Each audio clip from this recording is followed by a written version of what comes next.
Good evening and welcome to the meeting of the School Board of Alachua County for July 19, 2022. Please stand and join in the Pledge of Allegiance. I pledge allegiance to the flag of the United States of America and to the republic for which it stands, one nation, under God, indivisible, with liberty and justice for all.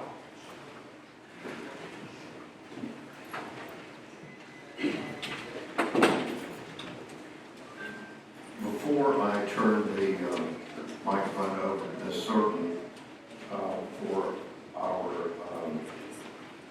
proclamation, we did have a member of the public that wanted to speak to the issue. So if Jennifer, is it Duncan? Duncan, Jennifer Duncan would approach the microphone, please. Thank you for the opportunity to speak to the school board about this issue. So I am a parent of two children who attend schools in the district, and I'm also a member of Moms Demand Action, which is the largest grassroots organization for gun violence prevention in the country. One of our major goals is to educate the public and parents and kids about gun violence prevention and gun safety. And so as a parent, I just want to share a little bit about how much it means to not just me but my children, that other parents learn about information that keeps kids safe and keeps our community safe. So I understand this referendum is an attempt to try to get mail information out to every parent of children who attend the schools. My kids deal with anxiety every day that they go to school. And this is a real concern with national events that occur. They hear about this even if we don't let them on social media. You know, kids talk about this, and it is a real fear. My middle schooler, who's going into high school, actually worries about whether or not he'll see us at the end of the day. And it's really heartbreaking to leave our kids in a place that they should feel safe and secure, and that they worry more about, my son evaluates the points of exit in every room he's in. He worries about his location and proximity to windows that could be shot through. And, you know, these are real troubles that they face, and they should be focused on school. And so when our children go to someone else's house for a play date, I ask as a parent, is there a gun in the home? And if there is it secure? Is there a gun lock on it? Is ammunition kept locked separately? These are basic safety measures. We are not about taking guns away. We just want people to have the education about how to store them and maintain them safely and how to keep them out of the hands of people who don't need to have them.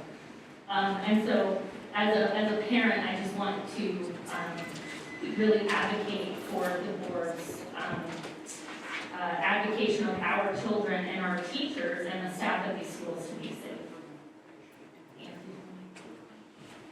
Okay, thank you very much, Ms. Duncan. I will say that I certainly appreciate the consistent work from Moms Demand Action. And you know, I know the folks in Tallahassee see the red shirts coming. And I really, as an elected official and as a citizen, I sincerely thank all of you for being on the front lines for action. And I think that's very important. I only have one form filled out. But if you'll give your name and we'll go ahead. Well, my name is Ann Chronic, and I am both a volunteer with Moms Demand Action for Gun Sense, and I'm a parent of 3 kids. One who recently just graduated from Alachua County Public Schools, and 2 more who are in Alachua County Public Schools. And I don't know that I can say a whole lot more than was already said, other than we do know that secure gun storage saves lives. We know that the majority of school shootings are taken out by current students or recently graduated students, and that they get those guns from their family's home, from their own home, a family member's home, or from a friend. And so to me, as a parent, I would certainly welcome seeing my district take an active role in helping to educate our community about keeping their guns secure in their homes so that we can, instead of having to take more and more extreme measures on campus, we can just keep those guns off of campus to begin with, keep them out of the hands of kids, keep our kids, our teachers, and our staff safe. And that's all I have to add. Thank you. Well, thank you very much. Appreciate it. Also, I do want to thank Ms. Certain for bringing this issue to the fore. I think it's critically important. And so at this point, I'll turn it over to Vice Chair Certain. Thank you, Chair Hyatt, and to my colleagues and as well as the waiting audience. I'll read this resolution with the incidents that we've had nationally as well as some incidents here locally. I felt it appropriate with the school year about to begin here shortly. I spoke with Chief Scott at length about his support of this particular measure and what that him as the chief and the law enforcement agencies, what they thought about it, as well as my husband. I've spoken as well with members of Moms Demand Action, and I fully support this. I have a colleague, we have some colleagues in Duval County who have taken the same route in educating their student population, the parents and the students in Duval County on this. And I'm almost certain with Superintendent Andrew, the video that was made by law enforcement personnel in Duval County and their superintendent and was posted on their website, and I shared that with Chief Scott and Ms. Johnson as well, and I would hope that's something that we could do. So I won't belabor the time. I'll go ahead and I'll just read this. I'm going to try to go through it fairly quickly, and I ask that y'all bear with me because I don't have any glasses tonight. I lost my glasses, so. The title is School Board Secure Storage Notification Resolution for States with Safe Storage or Child Access Prevention Laws. And we really want to, as was said by Ms. Deegan and Ms. Cronick, to really make sure that owners of handguns and firearms, that they keep them secured safely. Whereas evidence strongly suggests that secure firearm storage is an essential component to any effective strategy to keep schools safe and students safe. Whereas an estimated 5.4 million American children live in households with at least one loaded, unlocked firearm. Whereas every year, roughly 350 children under the age of 18 unintentionally shoot themselves or someone else. That's roughly one unintentional shooting per day, and 70% of these incidents take place inside a home. Whereas another 1,200 children and teens die by gun suicide each year, most often using guns belonging to a family member. Whereas in incidents of gun violence on school grounds, 75% of active shooters are current students or recent graduates, and up to 80% of shooters under the age of 18 obtain their gun from their own home, a relative's home, or from a friend's. Whereas research shows that secure firearm storage practices are associated with up to an 85% reduction in risk of unintentional firearm injuries among children and teens. Whereas the U.S. Secret Service National Threat Assessment Center recommends the importance of appropriate storage of weapons because many school attackers use firearms acquired from their homes. Whereas across the country, lawmakers, community members, and local leaders are working together to implement public awareness campaigns such as the Be Smart program, which is endorsed by the National PTA and which encourages secure gun storage practices and highlights the public safety risk of unsecured guns.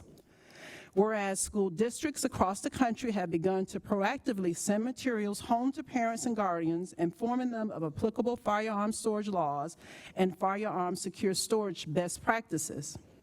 Whereas keeping students, teachers, and staff safe from the threat of gun violence should be the responsibility of all adult stakeholders at each school site.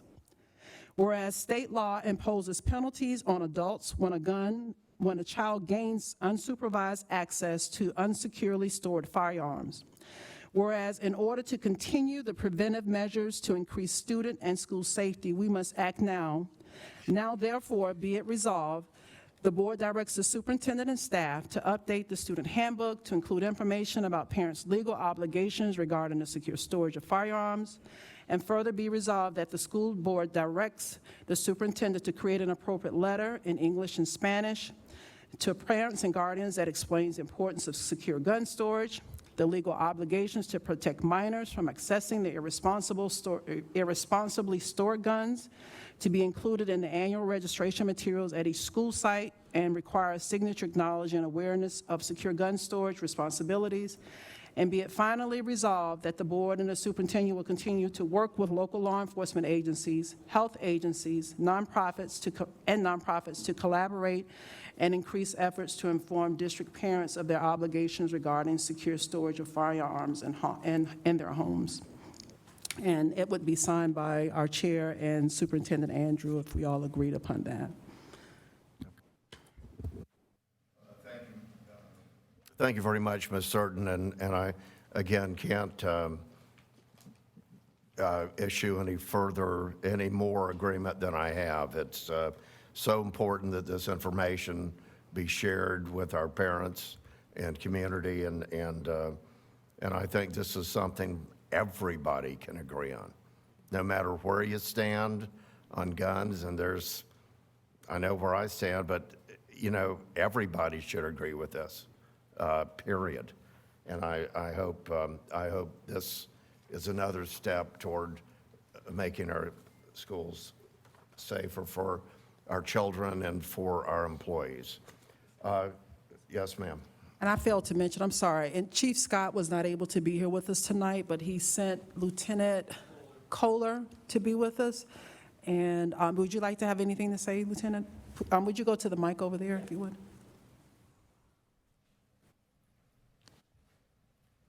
Chief Scott apologized for not being able to make it, but he this resolution is founded in state law. There's as stated in the resolution, there's a lot of representation that's replicated in this resolution under state law, and he fully supports the state law. So, and that he wanted me to leave it at that. Thank you.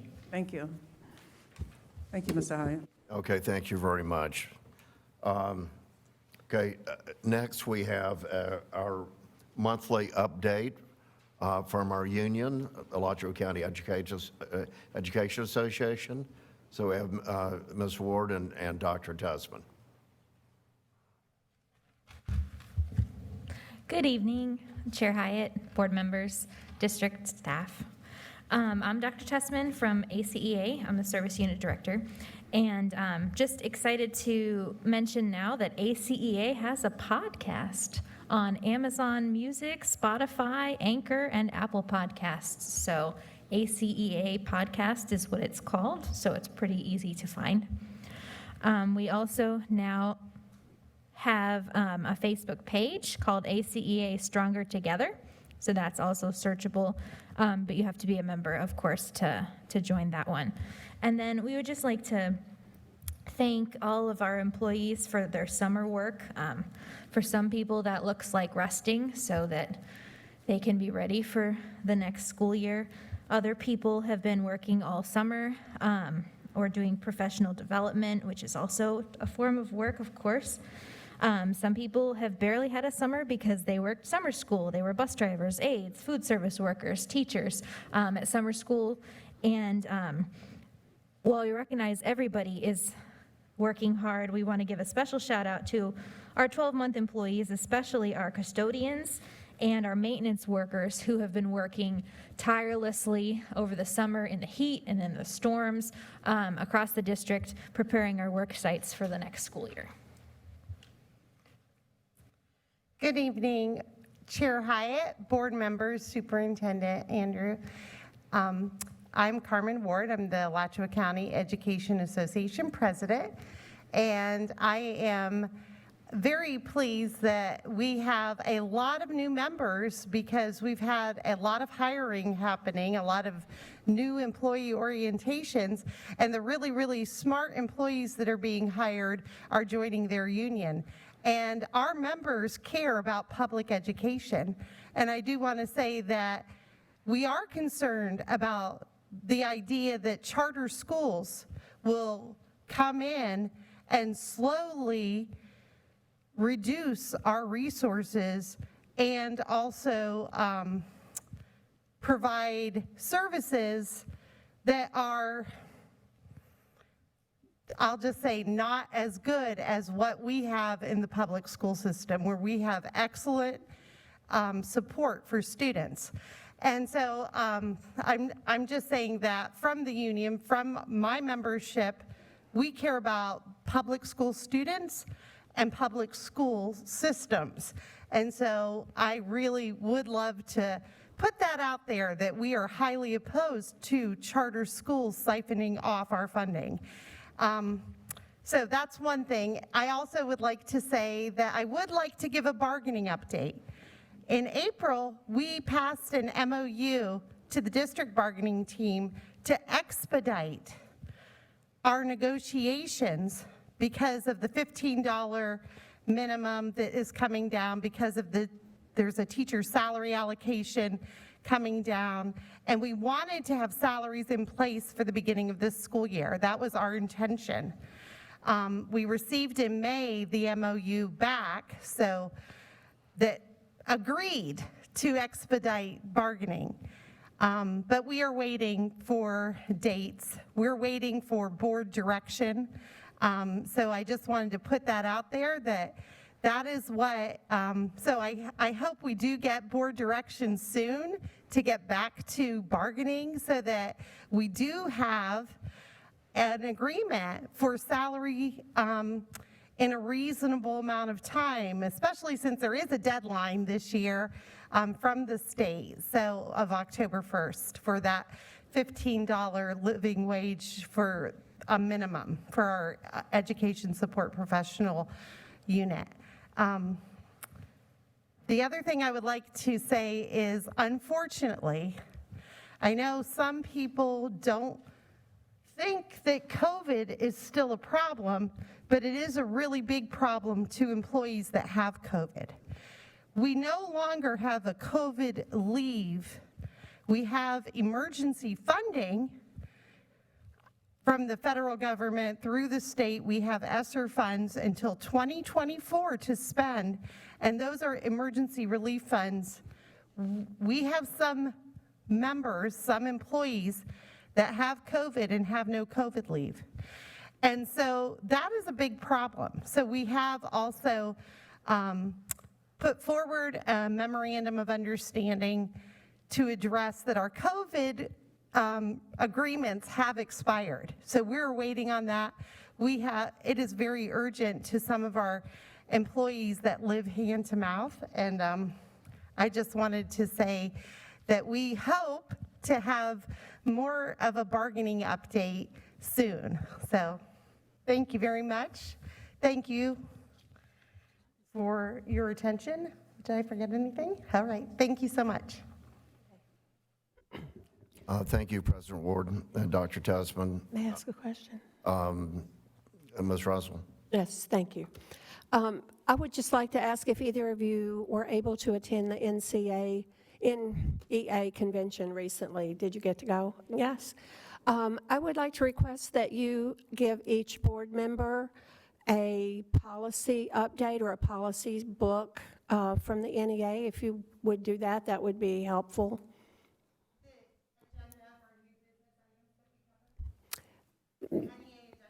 Ms. Ward, I'm sorry to ask, but if you could go back to no, I do want you to speak. I just want to make sure it's on the record. Thank you. Yes, a policy, whether it's just I would like to have the entire policy for the NEA, but especially the recent addendums and updates, if you don't mind that. Okay, so when I receive that, I definitely can share that. Okay. Thank you. Thank you. Okay, thank you very much.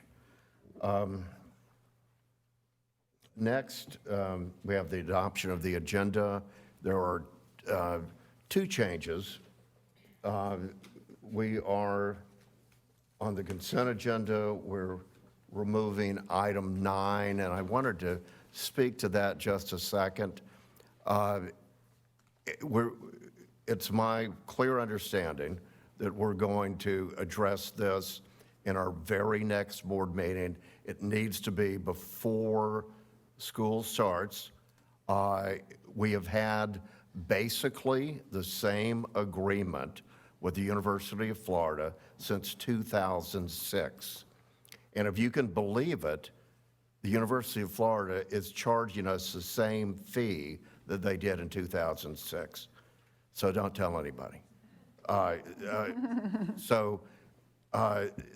Somehow this has, for some people, turned into a controversial issue. It's not a controversial issue. We've done it since 2006 with a lot of different superintendents, with a lot of different folks at UF, with a lot of different nurses in Alachua County.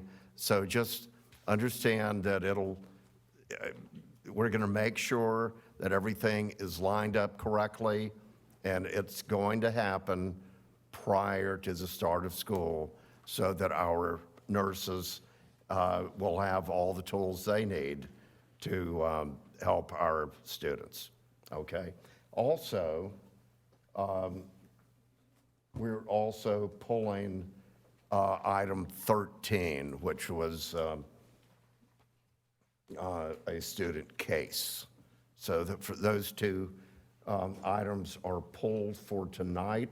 So with that in mind, do I have a motion to accept the agenda as announced?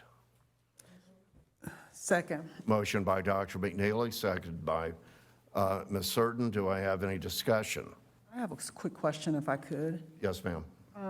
Ms. Nguyen, I saw her come in, I think. For number 15, can you email a little bit of a support documentation to me so that I could read over it about the design stuff for Westwood? We didn't have anything in the binder.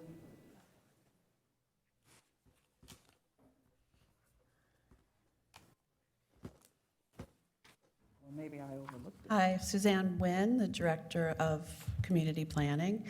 We have all of the design documents in the board office. They're a pretty hefty set of plans. That would be quite a lot of information to send. So these are 100% construction documents for this project. We're looking at hard bidding this project in the beginning of September and bringing that item to the October 18th board. So if I just need clarification on what you'd like to email. Okay, that's fine. I thought that's why it wasn't in the book, but I just wanted to make sure.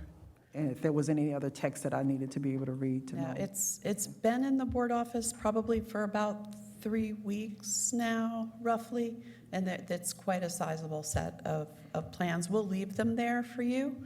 That's an extra set, so we'll leave them there so the board can see them. Okay. Thank you. Thank you. Thank you, Mr. Hyde. Okay, thank you, Ms. Nguyen. Any further questions or comments? Okay. All in favor, please say aye. Aye. Aye. Opposed? Motion passes 5-0.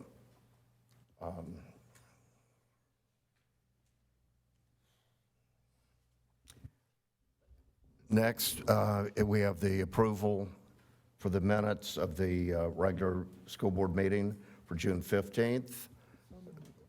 Motion by Dr. Paulson. Second. Second by Ms. Certain.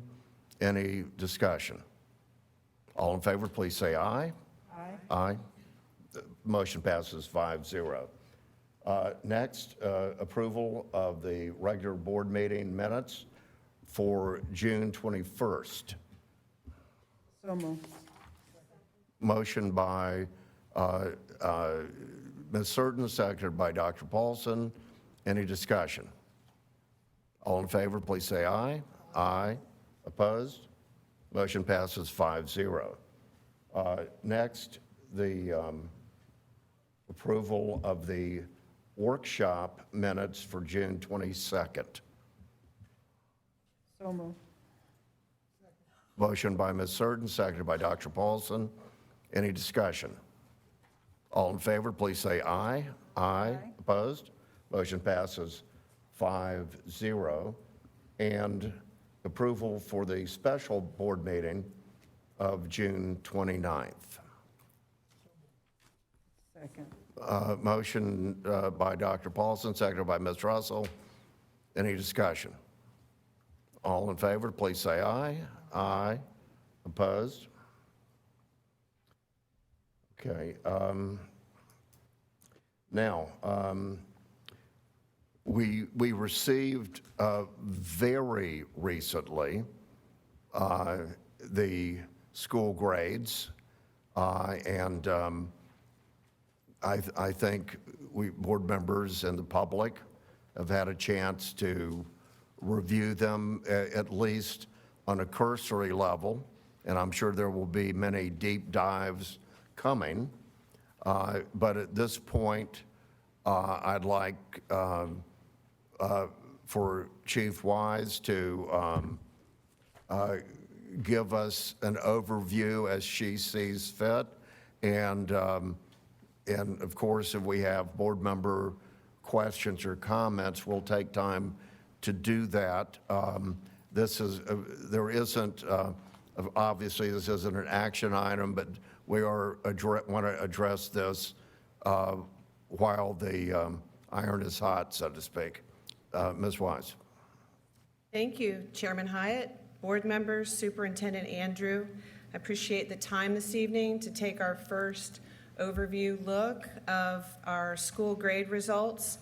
I'll begin with our district grade. Our district has been awarded a B grade for the 21-22 school year by earning 58% of the total points.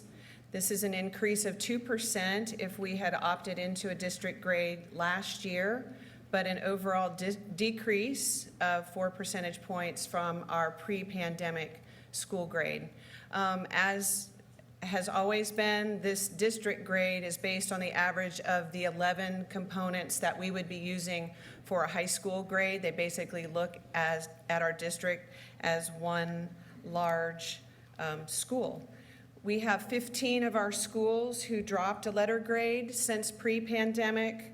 We have 11 schools who remained the same, and we have 4 schools who have actually improved their letter grade compared to pre-pandemic grades, including Williams Elementary, who comes out of school improvement status with the state. We have 5 secondary schools who've received an I letter grade, an incomplete, because the first data review showed that they did not test at least 95% of their eligible students. So the school administrative teams and the district team are working on the appeals process for those schools. So we'll just start digging into the different components that go into school grade. Overall achievement levels, so this is where scoring a 3 or higher on FSA has dropped since the pandemic began. As you can see in almost all areas except for ELA and science, we are up from the pandemic year where we did not opt into our school grade, but we are still below where we were pre-pandemic. The learning gains in ELA have seen a slight decrease. I think as we dig deeper into this based on your direction moving forward, what we'll notice is that we are still feeling the impacts of COVID, which does disproportionately impact our students who had the greatest educational need prior to the pandemic. Our math learning gains, on the other hand, are actually exceeding pre-pandemic levels, meaning that the percent increase from year to year is greater than it was from year to year pre-pandemic and is substantial when we look back at last year. And this is for math learning gains as well as learning gains of the lowest quartile in math. For middle school acceleration, so these are our students who are taking high school level courses in middle school or earning industry certifications. We are back approaching our pre-pandemic levels. Our high school, college, and career acceleration scores are relatively constant, and our graduation rate, as you know, lags a year, and so that has shown a decline.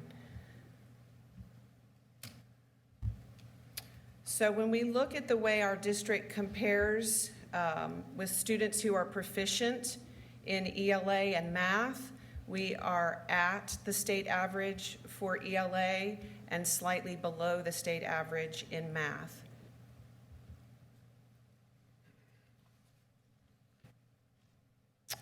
In both science and social studies, for our students scoring a 3 or higher, we are below the state average by 1% in science and by 3% in social studies as we compare to the state.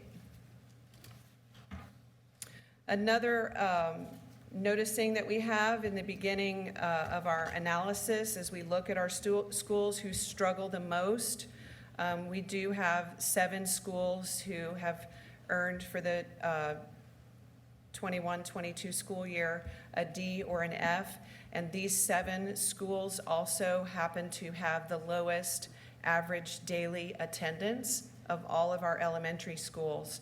So the top bar here that's in green is the aggregate attendance of all other elementary schools when you take the 7 SI schools out of it.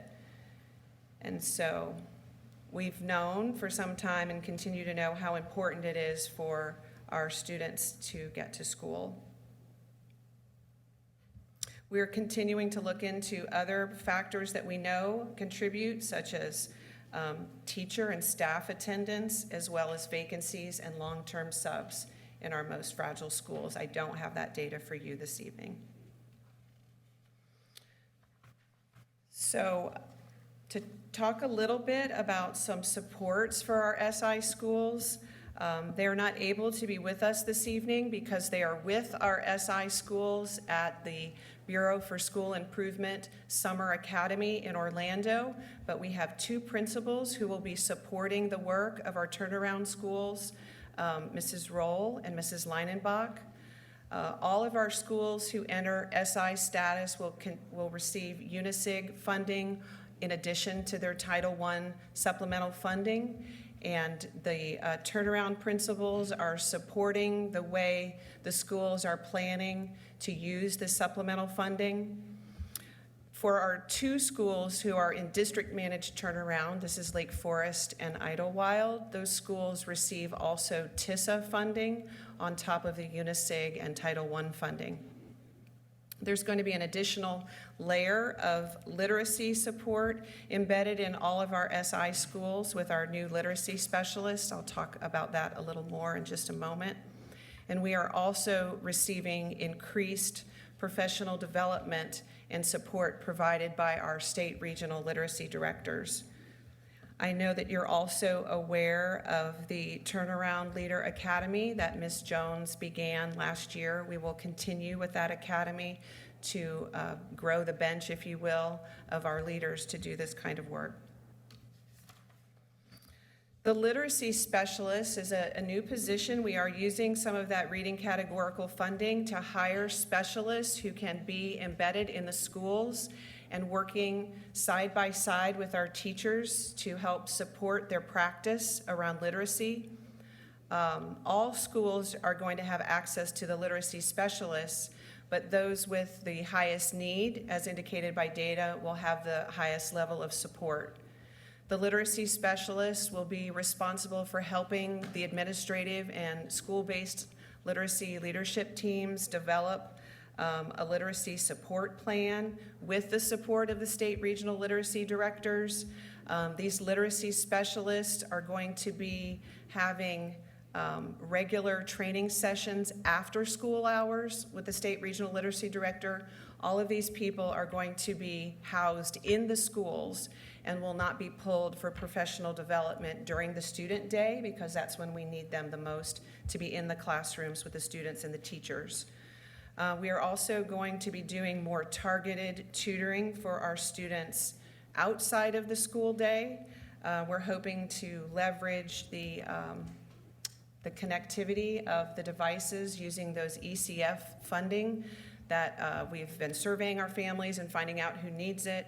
I understand that the devices have been ordered, the funds have been approved, the devices have been ordered, and as soon as we can get those into the hands of the students who need them most, then based on progress monitoring data, we can assign them either one-on-one or a very small group tutoring if they're not able to stay at school after school to have that face-to-face for a transportation reason or something. They will be able to connect with their teacher who's addressing their specific need using these new devices.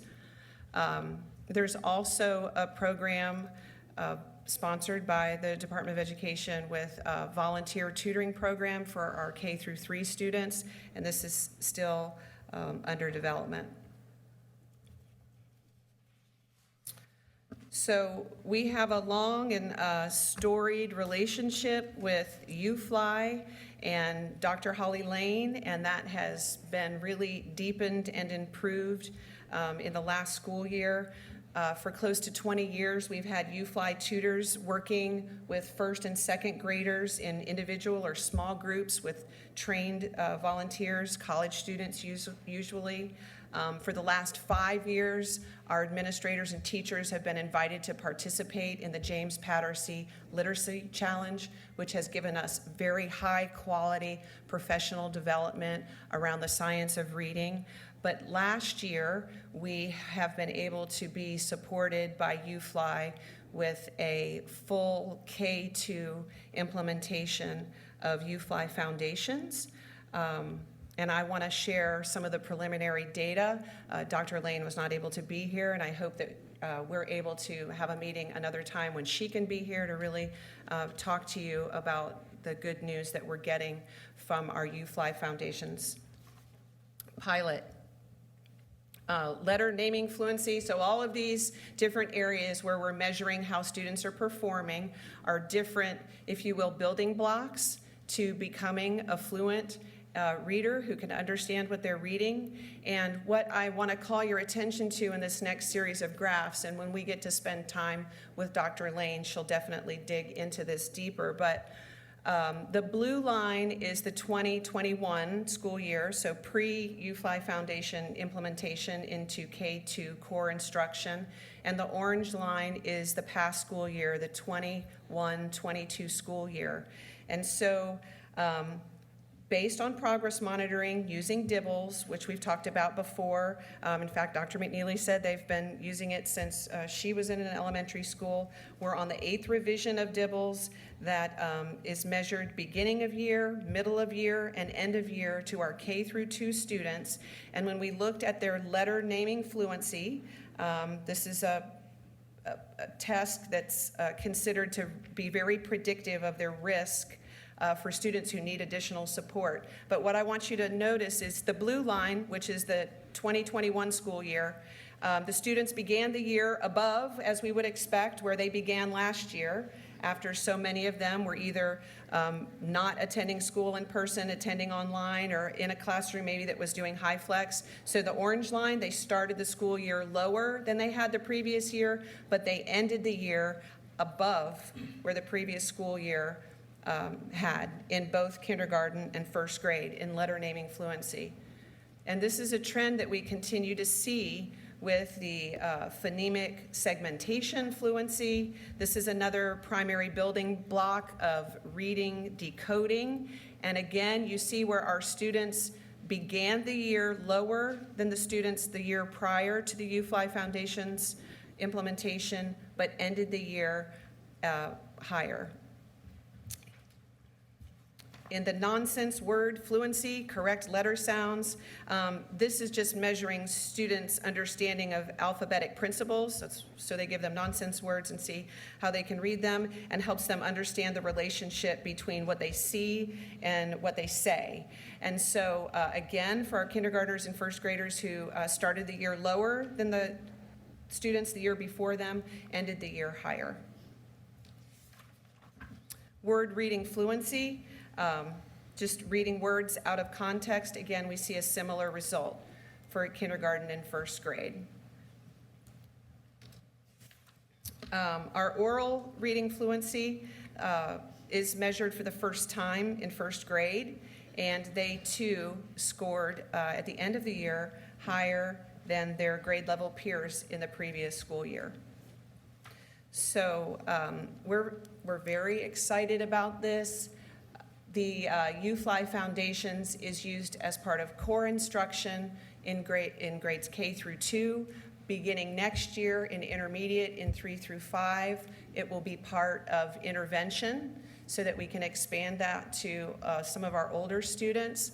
And we remember none of our state assessment results would have reflected the learning growth that we saw with our K through 2 students. So we know that this is going to take some time before we see it across all of the grades, but I think we also recognize how important it is to get it right for our primary students so that when they get to intermediate and they get to secondary, they are fluent readers. We know that the reading is impacting how our students are performing in science and social studies as well.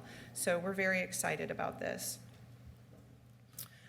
We're also working, we saw the math results aren't where we want them to be. We have just adopted, you've approved the adoption of new curriculum materials aligned to the new standards. This was a rigorous process where the materials had to have evidence to support impact on student learning. There has been going all summer and will continue through pre-planning and beyond learning opportunities for our teachers to interact with these new curriculum materials and the new best standards. We do have an additional staff member to help with K-8 math implementation, helping teachers understand how to best use these new materials while teaching the new standards. And we continue to have our K through 5 and 6 through 12 math specialists. We're also this year beginning a new accelerated math pathway. Beginning in 3rd grade, students will have the opportunity to be in an advanced math course that is a trajectory that will lead them to being prepared to take Algebra 1 honors by 7th grade. We know for quite some time that our students who don't get to algebra before they get to high school are not performing well in Algebra 1 as high school students. So we're hoping that this new course opens up some accelerated coursework to more students. We're going to continue to use IXL in grades K through 8 as a supplement to make sure that we're not spending too much time remediating things students are needing extra support with at the expense of accelerating. And we are going to have a professional learning community specifically designed for our 8th grade math teachers, which is an area in addition to Algebra 1 that we need to target for growth. And now to talk about our new progress monitoring, I'm going to defer to the progress monitoring guy. Could I ask Ms. Wise a question before she stepped away? Ms. Certain? Thank you. Ms. Wise, you just mentioned IXL and that little blurb there. Is IXL primarily for remediation? That software, that particular program?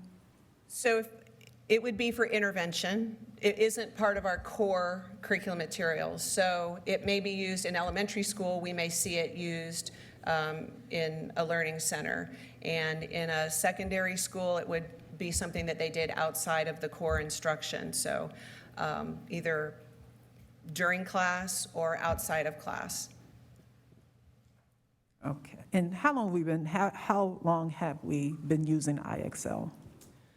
For K through 8, not for very long. It used to be, okay, so IXL was one of those things, I think we've had some conversations around the need to align our acts of improvement and what we use for supplemental resources. So for our Title I schools, it may have been something that they had chosen to do.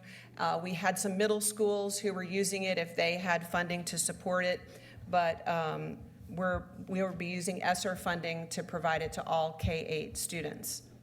Okay, thank you. Dr. Paulson? I want to go back to the grades. Go. I got you standing there. I'm sorry, I can't hear you. Since I have you standing there, I want to Got it. talk to you about that. Excuse me. Remember back in 16, 17, and 18, 19, and I have it in my notebooks, would have brought them tonight, but I didn't realize this, is that we put all the schools and gave them their grades and the gap between the African American and the white students. And then we compared it again in 18, 19. And I found that very helpful. And, maybe we could do that again. And, you look and you can look and see what elementary schools are doing, what do they do in a 2-year period. And then we missed it, of course, the pandemic came the next 2-year period. So I was just I'd like to see that. Okay, well, we can definitely bring that to you. Well, I think you're the one who did it. Yeah. Well, but we would want to add how we're doing right now because No, I think it would be great. That's what I'm asking for you. we're definitely not seeing the closing of the achievement gap like we would want to. Yeah, but you can see who's doing what, and you know what see what their makeup is, and then if they've done something special. So you're talking about by school. Oh, yeah. I always carry the elementary schools. And you can look at one and say, well, why is this one doing it good? They have the same ratio as the other school.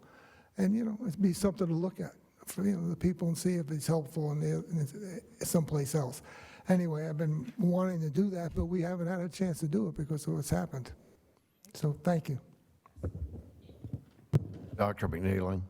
Chairman Hyatt, I did not know if we were going to take questions, because I have a lot, and a lot of things I need to say, but I didn't know if you wanted Mr.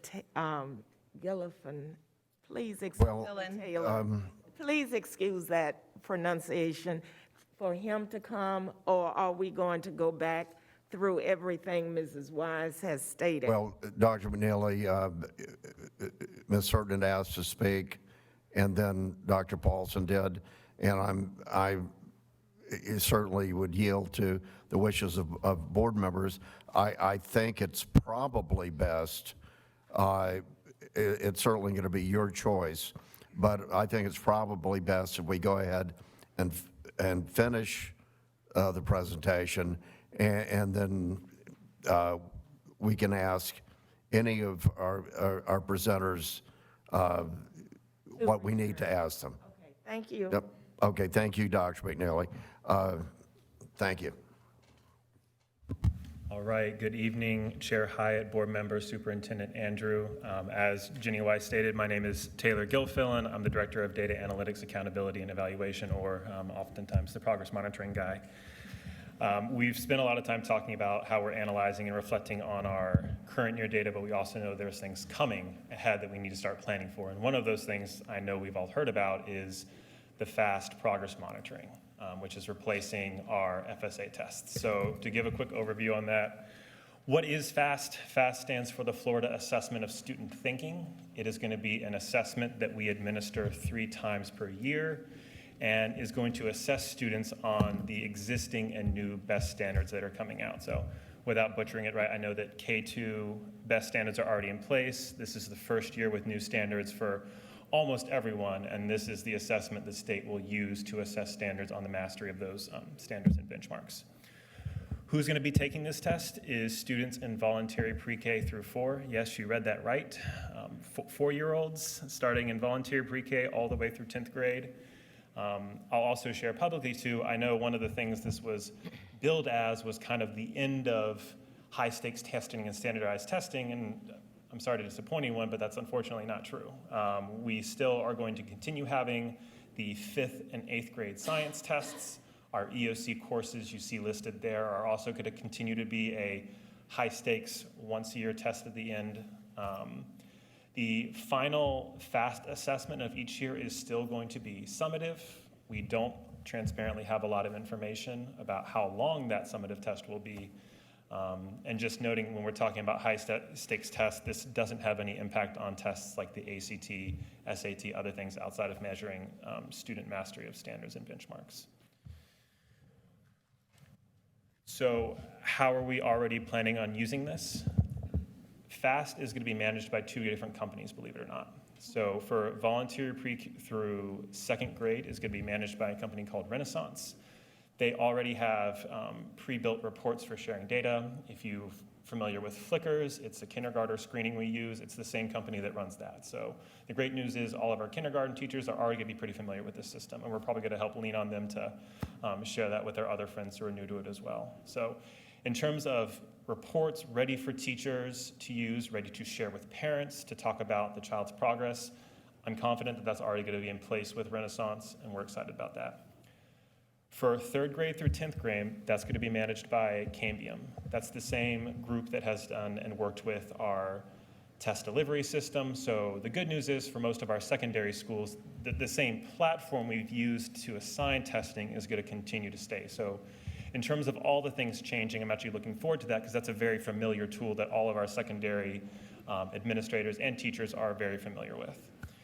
The thing about 310 through Cambium, though, that we're not clear on and we're not ready to plan on is there's going to be limited options for understanding what kids need help with from the data. So as far as from what I've gathered from trainings we've been to this summer and talking to teammates who have gone through trainings, essentially what we're planning on getting for our 310 students for this first year, as they're continuing to build out these new assessments for new standards, is a number. So our kids will sit for a test. They're going to get probably 2 things. They're going to get a scale score, and they're going to get the 1 through 5 score that we've seen kind of similar to FSA tests. The thing is, knowing a kid's a 2 or 3 in September, it's not super helpful if we don't know what they need help on. So just knowing that I need help without a clear guide of what skills or knowledge I need help on is something that we're going to need a solution for to be able to support our students with for next year. So anticipating this gap, one of the solutions that we're already planning and have been working all summer on is giving teachers the tools they need to be able to monitor those standards throughout the year and not wait until the very end. So I know for Benchmark Advance, for our new math curriculum that we recently approved, we're taking all of those assessments and putting it into one easy-to-use place for teachers in our Illuminate platform. We're doing this, one, because this is going to be the main way that we give teachers quick standards or benchmark level data that they can use to plan their lesson tomorrow, right? Just, again, knowing my kid's a 2, like, it's great, but it's hard to do something with that. We also know that this is something that saves teachers time. We want teachers to be able to say they're done with grading before kids even leave the classroom, and that's going to be true with our Illuminate platform as we continue into our 2nd year. We also know that this is going to be a common bar, so if we all have benchmark advanced assessments that all of our elementaries can use, we have a common point to talk about student mastery across any of our elementary schools. And this is also going to be something that we're continuing to foster collaboration within and across schools. So the people who are actually managing this project are educators. We have 30 educators from 18 schools who are helping build and push these assessments. And these are teachers from everywhere from Hawthorne to Newberry to Alachua to right here in Gainesville. We have, I think, a teacher from every one of our middle schools who are participating in the project, 5 of our 7 high schools, and elementary schools all the way from Ottawa all the way out to Newberry. So we have a bunch of different teachers from all across the county who are helping be a part of this solution that we build together for our teachers next year. I think with that, that's the main gist. I'll be transparent, the state is still building out a lot of this plan. So we're already planning on getting ready to meet with administrators next week to help them understand what they need to know for teachers to be successful as they come back, and know that we're committed to helping manage as much of this as it comes from the state to set our kids up for success, because we know how important it is. I think with that, Ms. Wise, do you have any other thoughts or things you'd like to say before we close out? Answer question. Yes, questions. I know there's a few. Well, thank you. I'd like to thank Ms. Wise and Mr. Gilliffin and Gilliland. See, now I messed it up. That was pretty good. It Go was for it. okay. Got it, yeah. You know, should have practiced, but 'cause this was very, very helpful information. And this is the sort of thing that we normally get on a workshop, but the fact that this is somewhat breaking news and it needed to be addressed sooner rather than later. But I just wanted to, again, thank the two of you for this very good presentation in a very short amount of time, and also to say what I would like to do as a board member is do everything I can to support our teachers, our principals, our kids, the folks that, you know, I think the folks that need that support. You know, I think we could probably, everybody in this room could agree that the pandemic had something to do with it.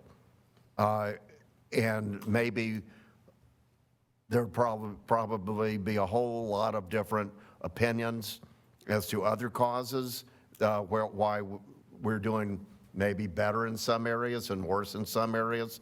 But what I want to do is, instead of pointing fingers, I want to support the superintendent and the two of you and our administrative team in whatever we need to do. And it's, you know, it's a tough thing.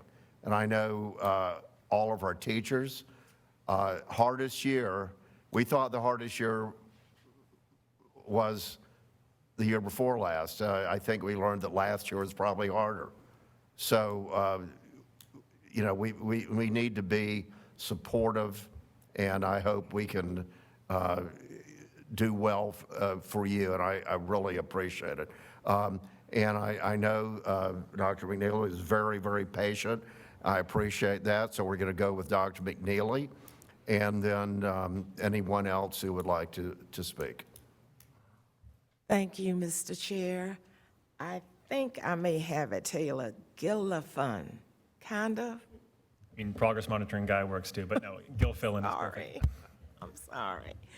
But Ms. Wise, and I'm going to say Taylor, that helps me tremendously. We thank you for your presentation. I think when Taylor got into his section, that helped relieve some of the anxiety that I was feeling as far as what are we going to do? And it appears to me, based on what he has said tonight, is that you are already in training, basically. You've already set up parameters. And so that's great, because before the pandemic, we were in a situation, and now we are even in a greater situation. I don't use the pandemic or COVID as an excuse. I'm looking to hear and see, what are you going to do differently? And you outlined so many things that you're going to be doing through the FAST, the district progress monitoring. But I'm just wondering, how are we going to suffice with all of this new curriculum, new strategies? Because I certainly don't want you all standing here next year saying the same thing that we are hearing tonight. And I hope you're feeling the urgency that I feel, because we've been through this process more than just now, and even before, when we were not using the test grades or whatever from the state. My concern is when schools, and I'm not even sure, I know school starts for children on the 10th, but I don't even know when teachers return. Can you give me that date? Yes, ma'am. Some of our schools have a Gear Up Week that will begin next week. Oh, okay. And for everyone else, August the 2nd, thanks to our partnership with the ACEA, is a new professional development day, and then official pre-planning begins August the 3rd. Thank you so much. And I'm glad to hear that the ACEA is sponsoring a day of training, but I don't know about the young teachers that I saw here at the job fair and ready to roll up their sleeves and get started with kids. But it's going to take more than a day, as you all know.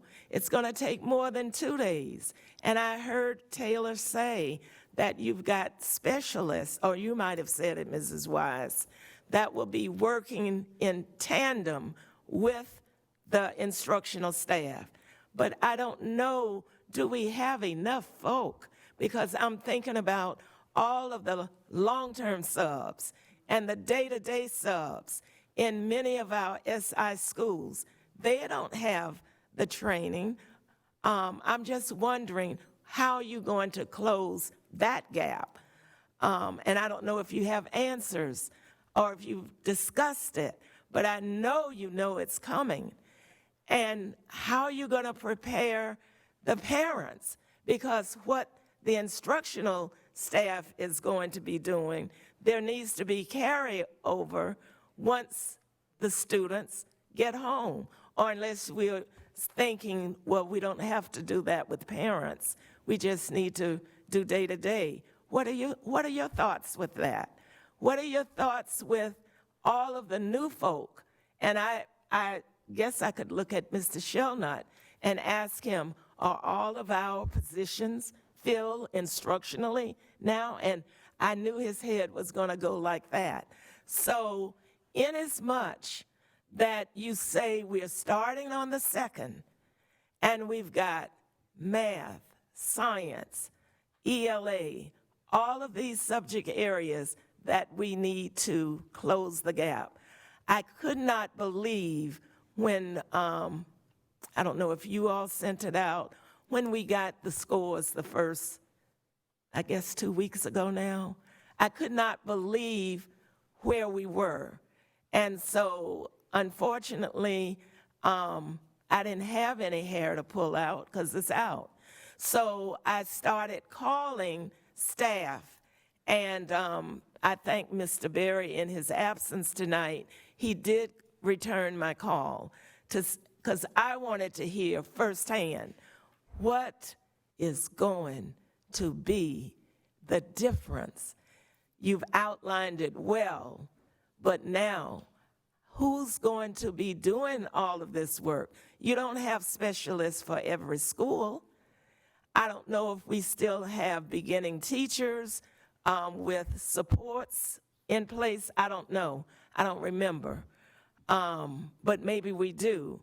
As long as you can assure me that everything that you have presented tonight, and especially our Youth Fly, and I know it's not going to happen overnight with Dr. Lane's program, but I would think now that we have it in place, how many years now? This past year was the first year in K through 2, and this year, 22-23 will be K through 2, and then 3 through 5 for intervention. So do you think that we should at least say maybe 2 or 3 years down the road, we would see some outcomes that we are anticipating from that program? Well, next year, we have third graders who were in it for a year, and I think we're going to see results. We should see results next year. You ask a lot of questions, and I tried to write them down as you were going, but I'm going to go to the simplest one and say no.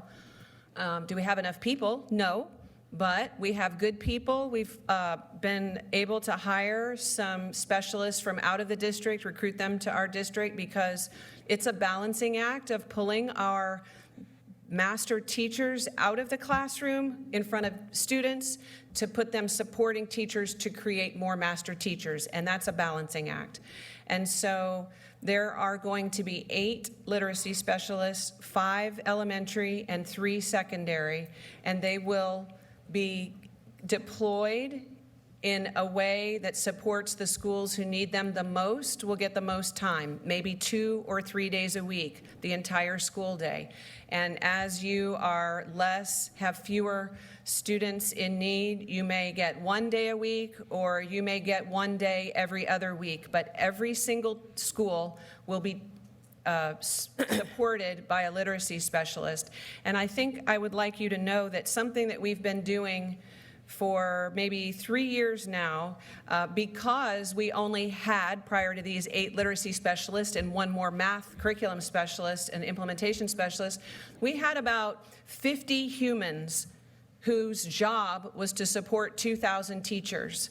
And that's really hard. That's not a lot of people. When you talk about our mentor coaches and our professional development specialists and our Title I specialists and our tech coaches and our curriculum specialists, these are all very master, wonderful, impactful teachers. And so they were all doing really good work, but we've worked very hard to align their acts of improvement together with Dr. Edwards and all of the people in her division. We have been trying to have a common language of what quality and equitable instruction looks like. And by doing that, when you talk about those baby teachers who were in the room last week, they're so bright and shiny and excited. We're excited for them too, but we can't have every district person who's here to support them talking about different things they can do. So we really are trying to align the work. So it looks like you need all hands on deck, and that it's not just going to be left to the specialists. I could see Mr. Andrew not having as many meetings as he has and in there helping. I can see us helping, those of us who sit, 5 of us up here. I can see all of these folks. So I know what you're saying, Mrs. Wise, and I totally agree with you with the hard-working master teachers that you had in place this year. But it wasn't enough bang for our buck, I guess. And I will be talking with the superintendent. I'm not looking at him, but I can feel his presence. And so I'm serious. I mean, it's going to take everything in our power. And I don't know where we are now with volunteers, because I know we were not really doing that before. So I don't know if we can go back. We are using volunteers to support students, especially academically. Yep. Okay, well, that solves that. I thought we had kind of curtailed that part. One of the things, and I'm so glad Dr. Tessman is gone, but Mrs. Ward is here. And I've said to the superintendent, I've said to the assistant, I've said to the deputy, something is going to have to change collective bargaining wise or whatever, because some people who are coming into our district they need to be assigned where they're going to go to school and work, just like we do in many other school districts. We do not have that bond here. But I think when Mrs. Ward and Dr. Tessman look at where we are on the spectrum with all of these grades, they probably will be marching to the beat of my music, that we've got to do something different. And we cannot have our SI schools, our school improvement schools, in such a lurch with long-term subs and all beginning teachers. Some schools needed to hire 8 and 9 teachers at, help me please, folk that's standing up over there. What do you, I'm talking to the 2 of you, what are you going to do dramatically urgent difference? Because I'm not going to accept this past December. And when I say past December, I'm talking about everybody's learning the new monitoring system. But once you have it under wraps, then I'm expecting great things, and as you are. I'm not the only person sitting up here wanting great things, changes, and the lower percentiles of our kids. I want to see, naturally, there are good gains in certain areas, but we need it across the board. I'm going to rest my voice. I'm going to drink some of my Coke, and once my other colleagues have things to say, I'll come back. I appreciate your remarks and your high expectations. I want you to know that my team has those same high expectations of ourselves, our teammates, our schools, and we are going to shore up Tier 1 core instruction and ensure that students are being exposed to grade-level rigorous content and that they're supported in knowing how to scaffold that for their students who need that support. And we're going to be more focused and targeted with our out-of-school day tutoring and support, and we're going to be more streamlined in the way we support teachers and the way we communicate what quality and equitable instruction looks like from every person who supports every classroom teacher, novice or experienced. Everybody is back with new standards and new curriculum materials this year in lots and lots of classes, and so we are going to be supporting all of the teachers. So I share your enthusiasm and high expectations. I don't feel good when more schools go into school improvement or our district sees fewer students proficient than the year before. I take that personally, and I am committed to doing better, and I know that my team is as well. And I know that we are, and I wasn't supposed to say any more right now, but I'm going to say this. I know that we have been happy as a system with the A. We are still happy, not as much, but we're gracious with the B. But I'm just wondering, where are we not visiting other places that, and maybe we have some right here. Maybe we have some schools right here can be targeted that other colleagues can visit as well. I know when I was at the helm, we did a lot of visiting, did we not, Ms. Wakely? We traveled, we visited, we learned, and so therefore, I'm hoping and proposing that we do some similar activities, and we cannot leave some of our schools who are not in the system, but they are still, we still work with them, and so I'm just hoping the best. Dr. Brody, we need your help. I'm calling you out. I know what you're here for tonight, but I'm calling you out, calling your name. All right, I got the thumbs up, because we need that, and we need people who are willing to roll up their sleeves, not sit in the ivory tower, and work as hard as they can. I know Mrs. Johnson has to do, she's PIO, but I bet you she can do any algebra that you would want with kids. I just know that. Use her for English.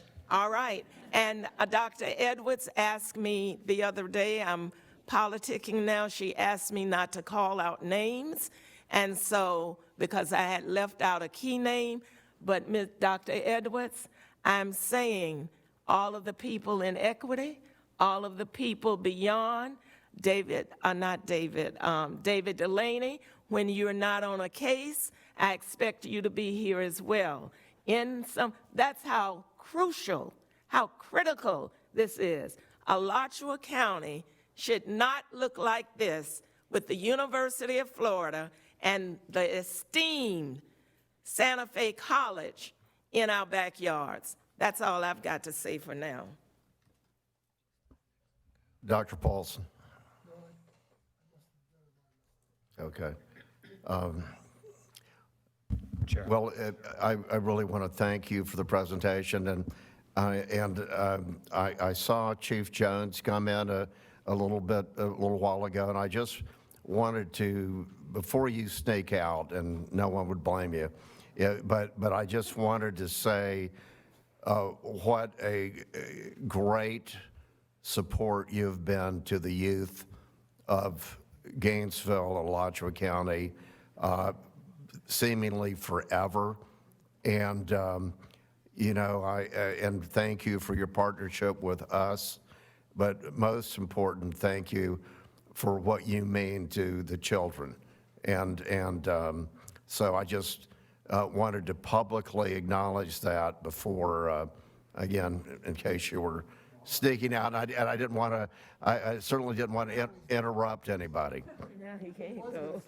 So, so are we, Ms. Wise, are we all done here for this?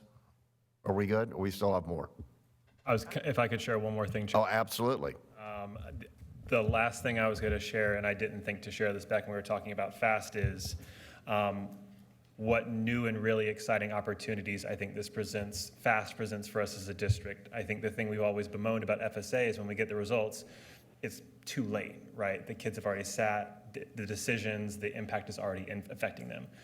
This board, the people in this room, our administrators, are going to be positioned to have that conversations and see achievement from VPK all the way through 10th grade at the end of September. So I think the urgency you speak to, Dr. McNeely, is something that we're going to be well positioned to with this new system to act much quicker on and respond to, especially with all the incredible resources and people we have working on it. So that was the last thing I was going to share, is just there was a lot of new opportunities with it that I'm excited to. Great news, great news.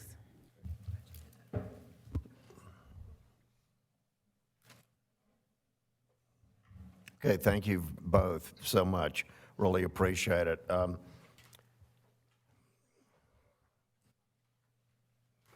And next we have Board Superintendent announcements, if there are any. Dr. McNeely. Oh, gosh.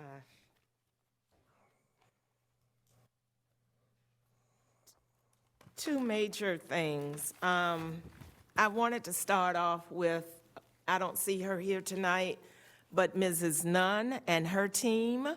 I had the pleasure and the honor of being here for the full couple of hours for the career job fair. I was so excited because it was so many people. There were so many people here looking for employment. In fact, they had to let them in, I don't know what you'd call it, but everybody couldn't get in here at the same time. And I was extremely excited.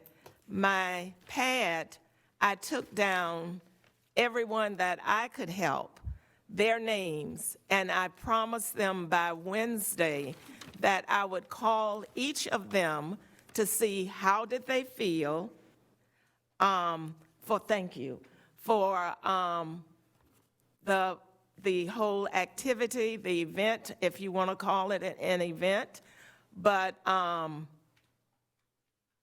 want to see their feelings, and if they're still going to work with us and want to be with us. That's the main thing. I just got a nudge. How could I forget our wonderful team, Mr. Shelnut from HR, you and Ms. Bauer and Ms. Finley, and I think there was a Mr. Fields up here, and Attorney Francois. I saw Ms.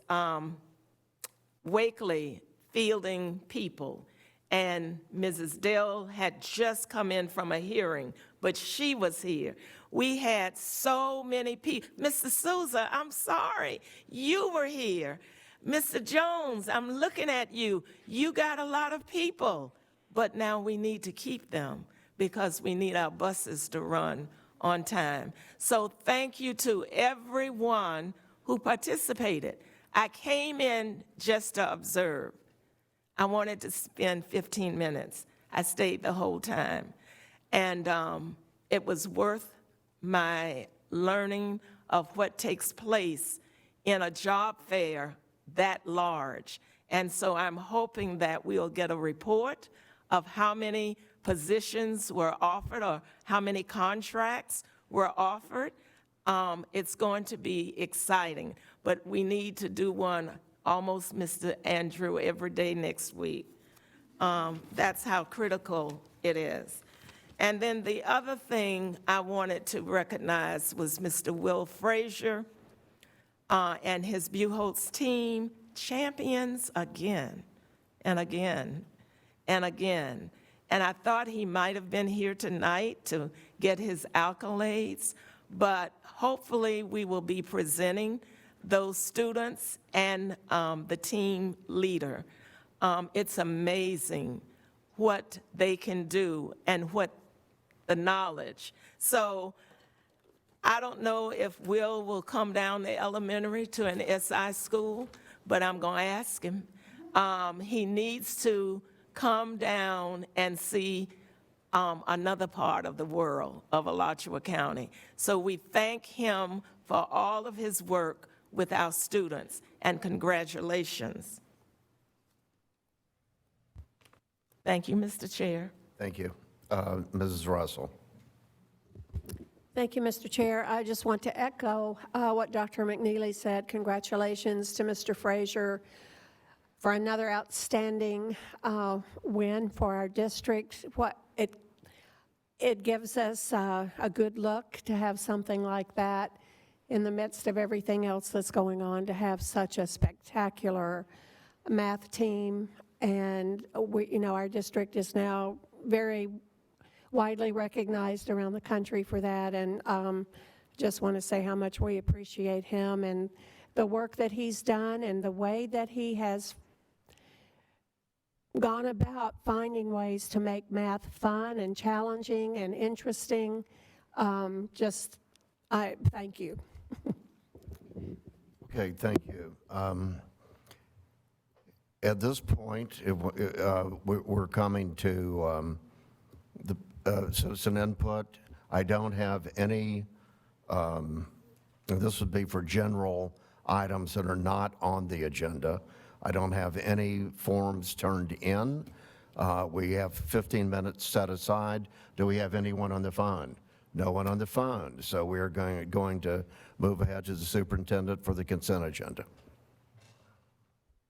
Thank you, Mr. Chair. Right before we present this, Attorney Turney, did you have a correction you wanted to make? Thank you, Mr. Andrew. Mr. Chair, on consent items numbers 11, 12, and 14, I'm not sure if they've been renumbered, but that was the original agenda items.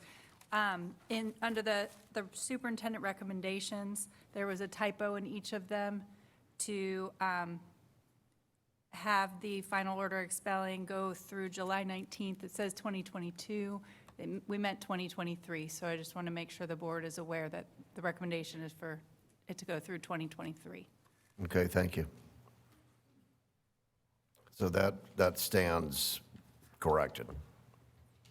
So with that correction made on items 11, 12, and 14 to July 19th, 2023, the superintendent recommends that the school board approve the consent agenda as described in items 2 through 8, 10 through 12, and 14 through 16.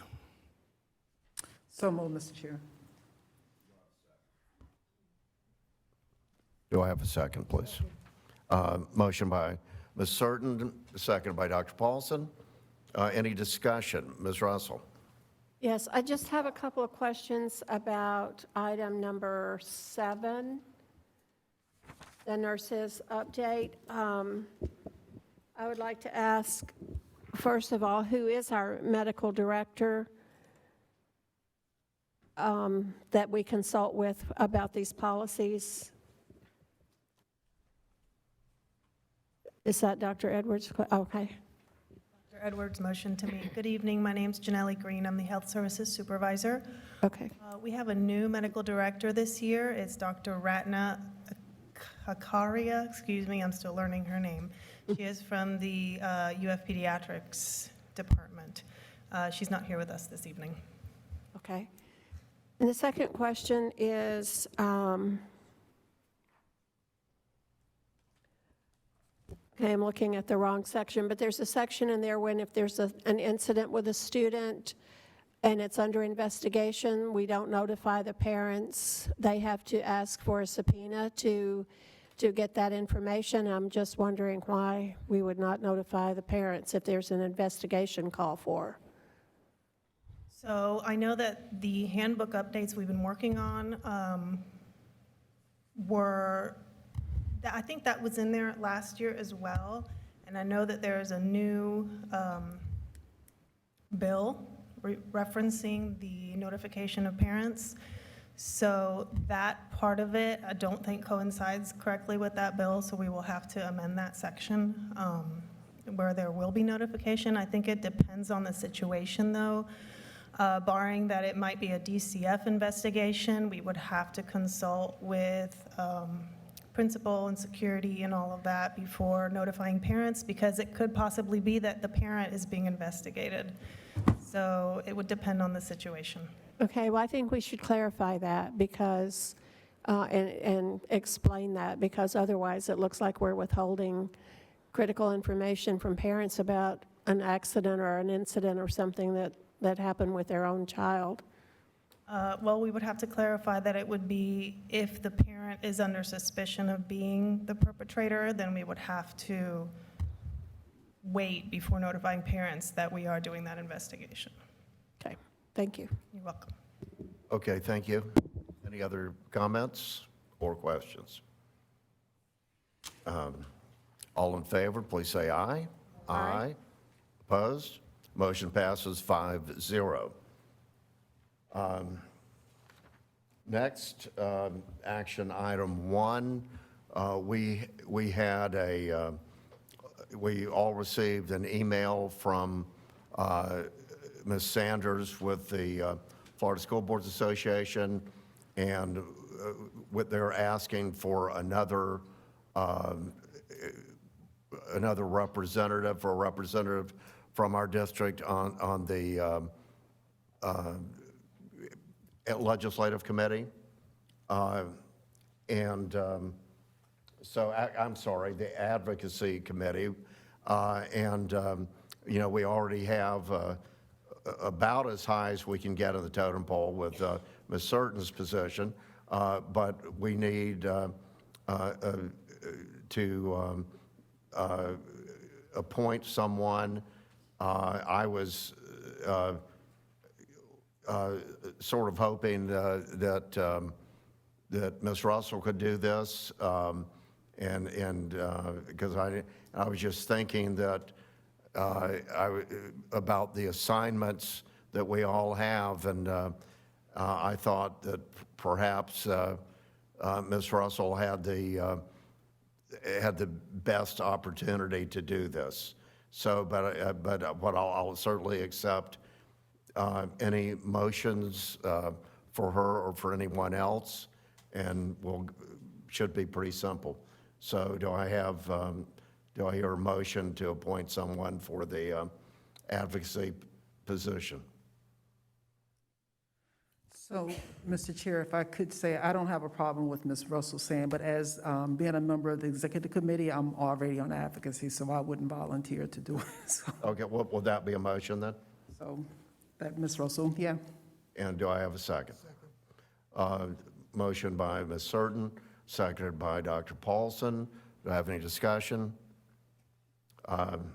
All in favor, please say aye. Aye.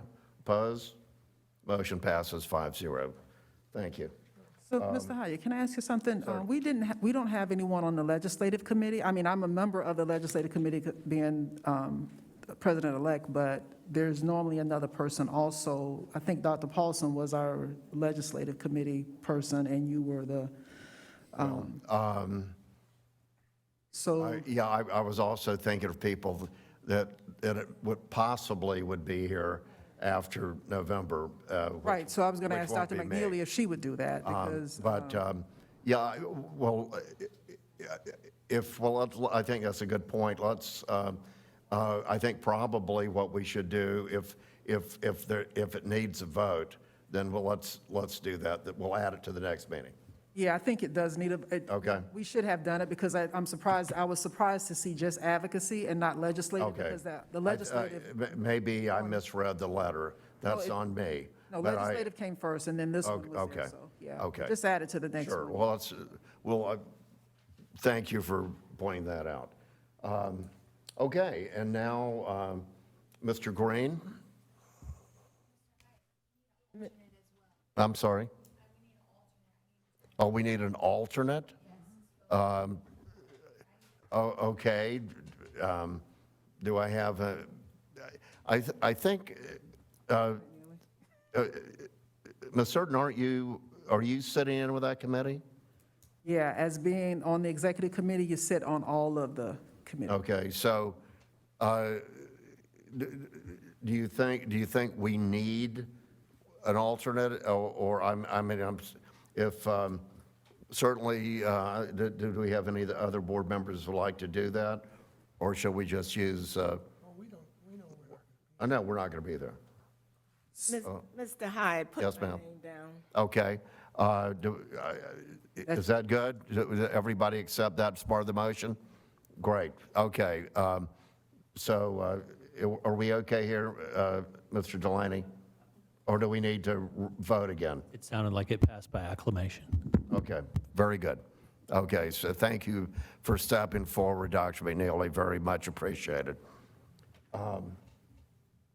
Okay, now, back to Mr. Green, thank you.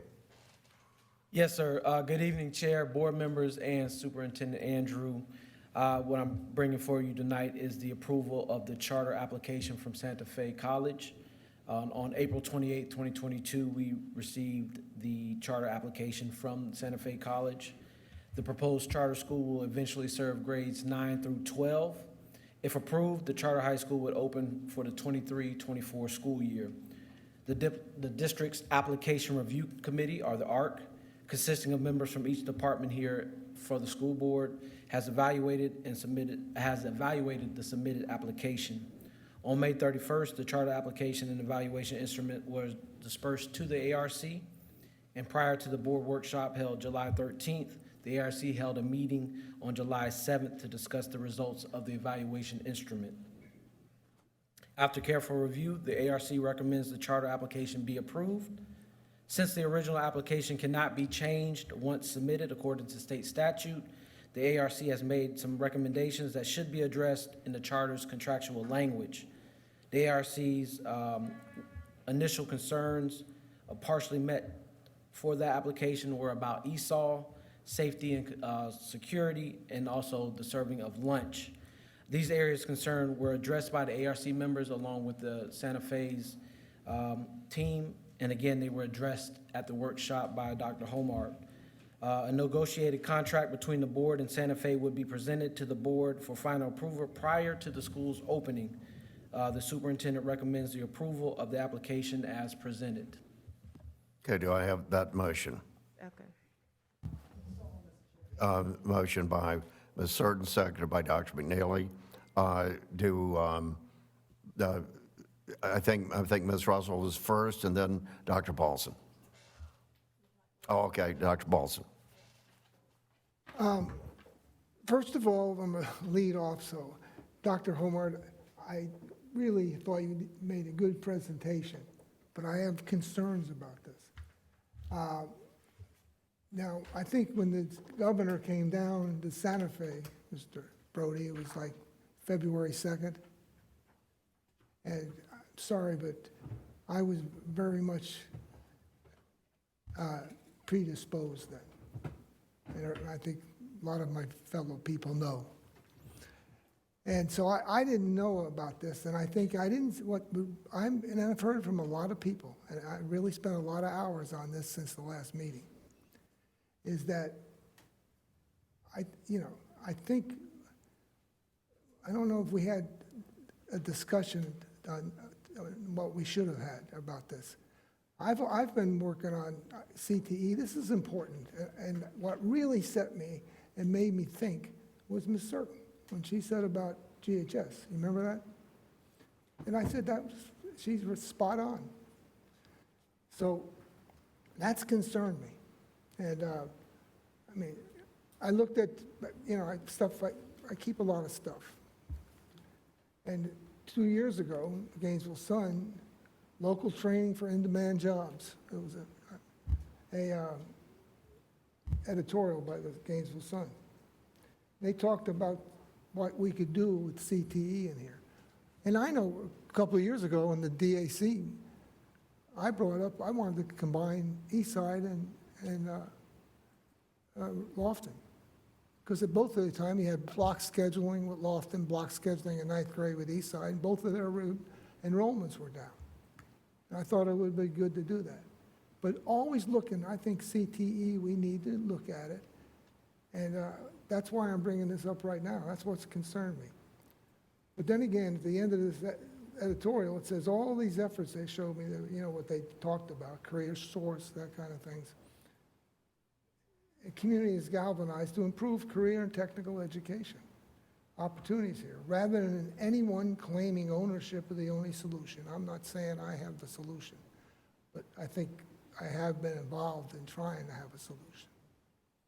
The groups involved in this issue should hold a summit in the coming months to evaluate gaps in career training and consider new approaches.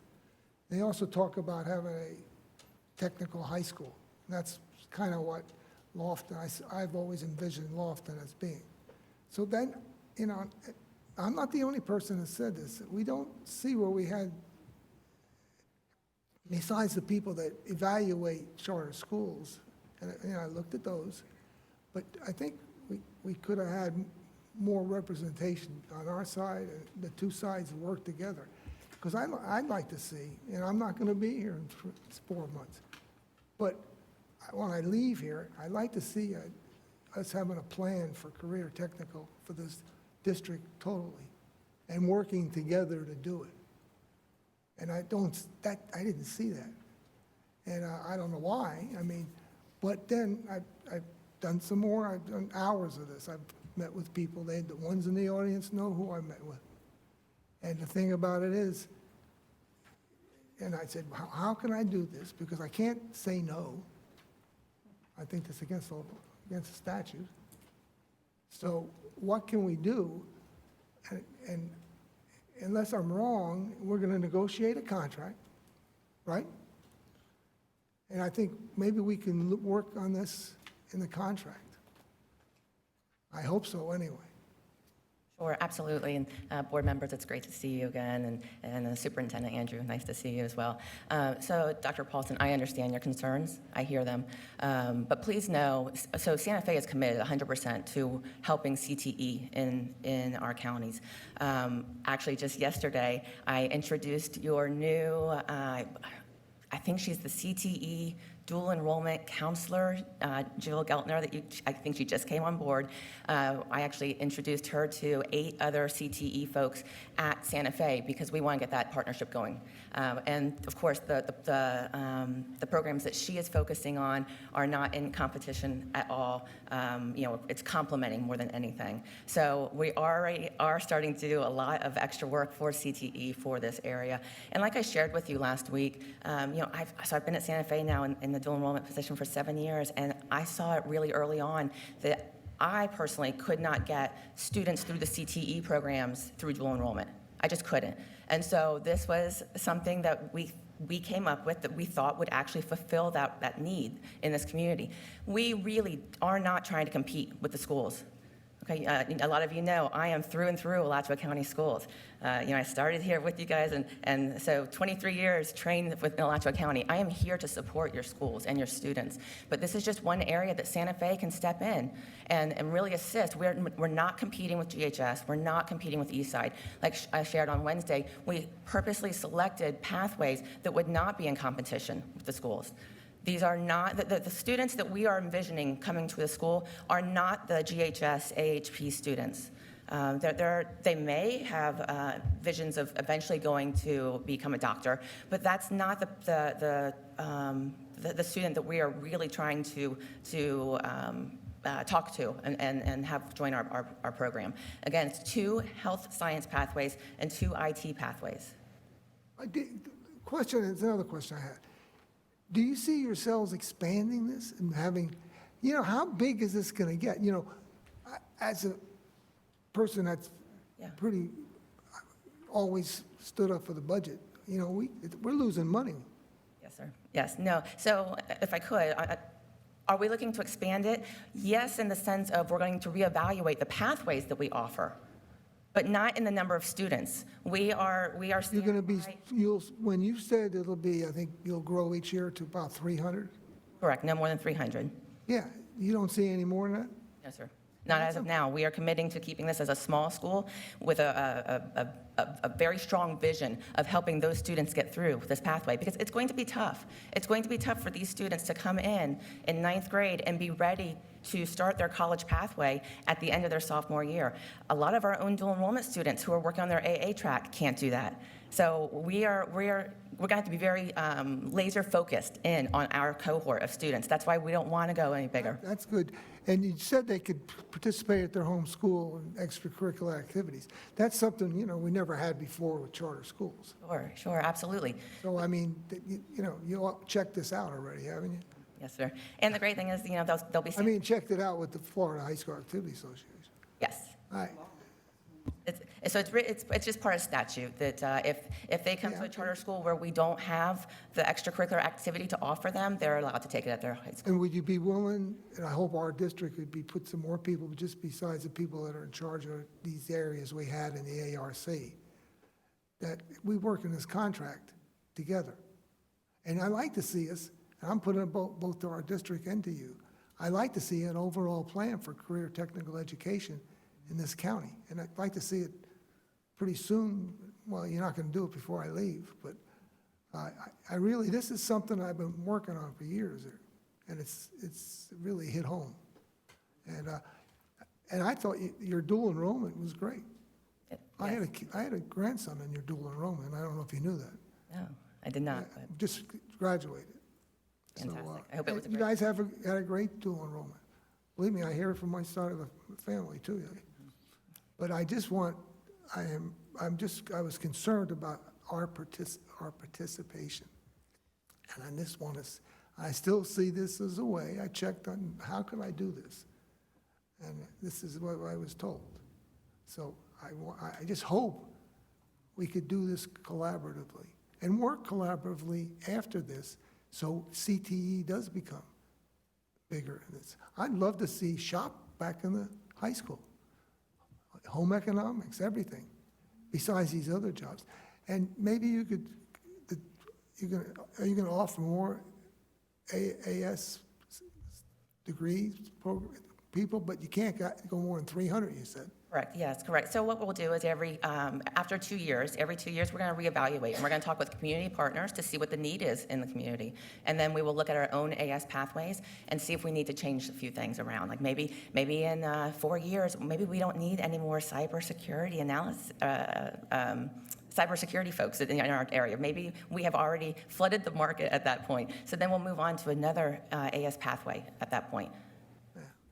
And as somebody, well, I want to ask this, it's before I had 12 years on the board, I had 13 years as president of ACA. I don't know if you know that. And, ACA, the teachers that go work for you, they don't have ACA now, do they? Yeah. And ACA has been a great help to this district, believe me. And so will the students be able to, teachers, will they be able to join ACEA? That's a question. Fantastic question. I do not believe so, but I honestly. It's good, something we could check on there. Absolutely. Yeah. I'll find out for you. Okay. Like I said, I told you the other day, I thought you did a great job with the presentation. I just had a lot of concerns. Sure, and I understand that. But we really do want to work together, with the school district. And like I shared, we're already working with the new hire, Jill, as well as, Shannon Ritter's amazing. So we're already starting to get things going. So your plan will come into fruition. Maybe not before you are no longer sitting up there, but it will. Well, you still got to go negotiate the contract. Oh, absolutely. How many times have I said that? A few. All right, I appreciate it, and again, I want to make sure I didn't insult you, because you did, your presentation was fine. Thank you. It's just my concerns weren't. Sure. No, I respect that. All right, Okay, Thank thank you. I also just want to make a comment. It's that, and I'm saying this just for folks that weren't at the workshop. I think one of the most encouraging things here is the acceptance for the program is you're going into 9th grade. That's the acceptance. It's not stacking the deck. It's not cherry picking. It's everybody. It's there for everybody up until it's filled. So I think, to me, that's very honorable and just what we want for kids. We want the best opportunity for kids, and so I thank you for that. And do we have any other?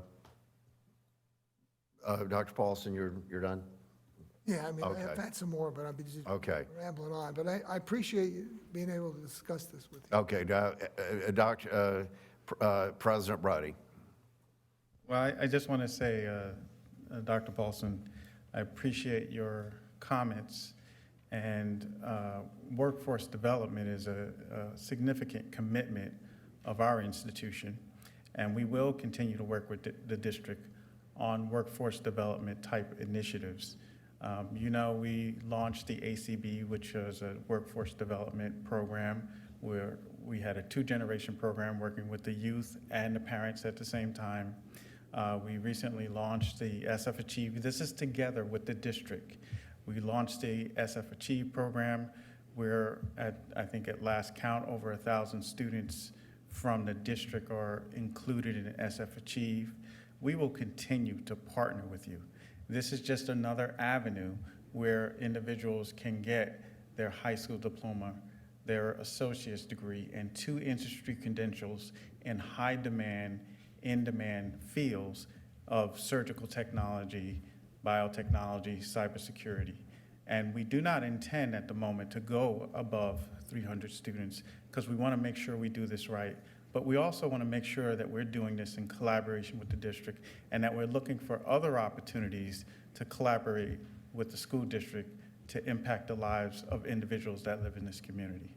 So I just wanted to make sure that. I appreciate that. I'd be neglectful to tell you, I've still got concerns about 9th and 10th graders being on campus. And you say they'll be in that building, but they got to walk to that building to get there. And I don't, where the bus would leave them off could be on one side of your campus, which is a pretty good sized campus. Understood. Point taken, and that's part of our ongoing conversation together, and we'll make sure that we address those concerns. We have a police force on campus, and there's ways that we can address those concerns as well. All right, well, I appreciate it being polite and let me do that. Let me tell you, because I really don't think I have a leg to stand on if I wanted to stop you. But I just wanted to give these concerns. Thank you very much. Okay. Thank you. Thank. Any further comments? Okay. All in favor, please say aye. Aye. Opposed? Motion passes 5-0. Okay. I don't have any forms for citizen input. Do we have any phone calls? So we're going to move ahead to board member superintendent requests, starting with Ms. Certain. Thank you, Mr. Chair. I have a couple of requests. From our, I don't think it was the last workshop, it was the one where we discussed, where staff came and gave some presentations to us with VPK, and I had asked Mr. Rella for the cost of expanding VPK classrooms and the source of how we pay for that. I hadn't gotten that yet, so if I could get that.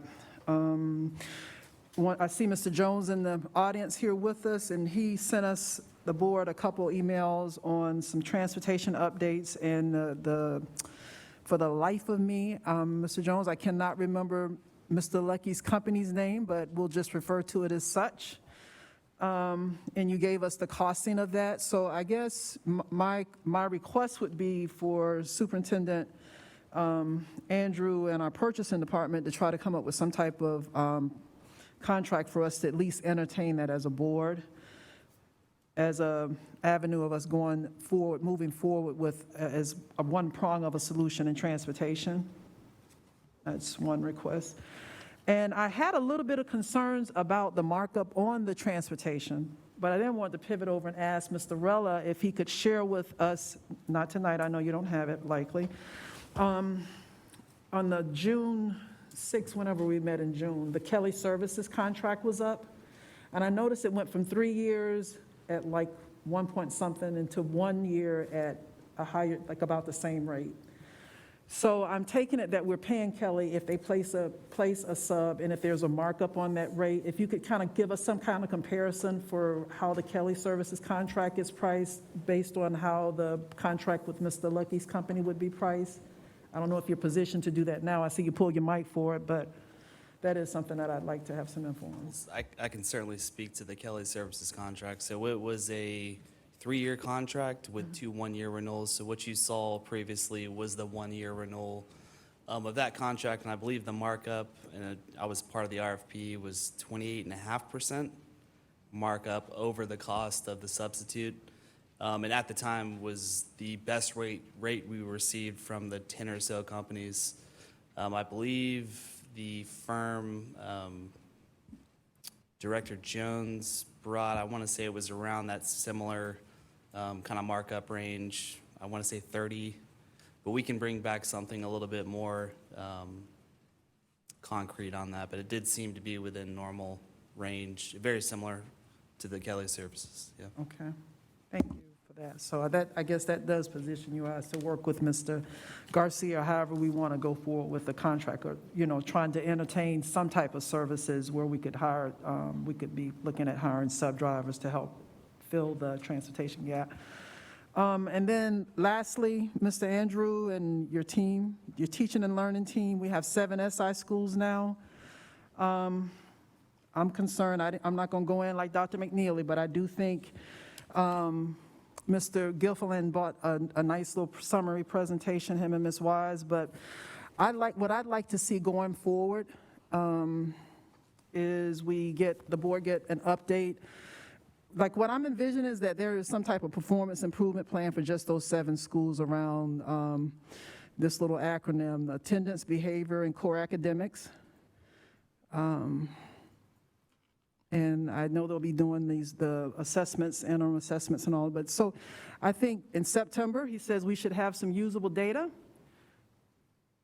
Maybe we get that, and it would be we would be getting those type of updates reoccurringly on those 7 schools specifically, since they are in SI mode and the turnaround status.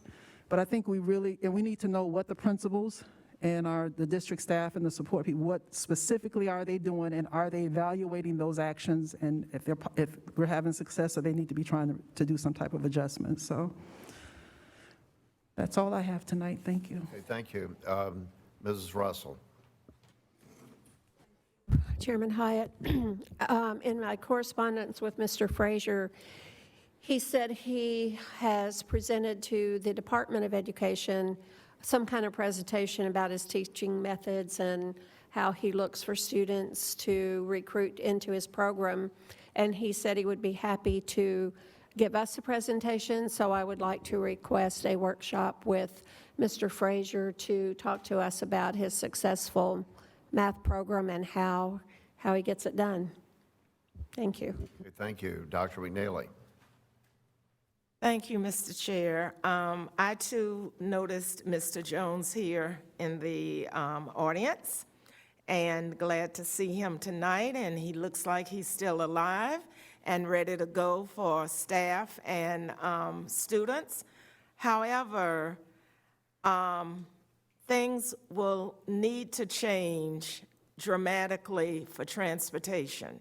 And even though he has hired, I'm thinking he hired the other day some people, but what I have charged Mr. Jones with is that we cannot have late buses coming to school because the students have missed so much time from instruction. Also, I've charged Mr. Jones with, and I guess you all are saying, well, you're not the superintendent. No, I'm not. But I've shared with him the expectations of how children get home at a reasonable hour and safe. And so I'm thinking that all of us must come together to help him with staff. Everybody in the town has openings for employment. And so it's very easy to look at the director and say, I'm gone. I'm headed to this place, or I'm headed to another place, and we lose our employees. He's got a job in front of him, and I don't think the people in this audience realize that. Doubling up routes, taking routes away from people who normally have had these routes forever, and now they're facing that I'm not happy. And if bus drivers are not happy, guess what? They say adios, and my Spanish is not good.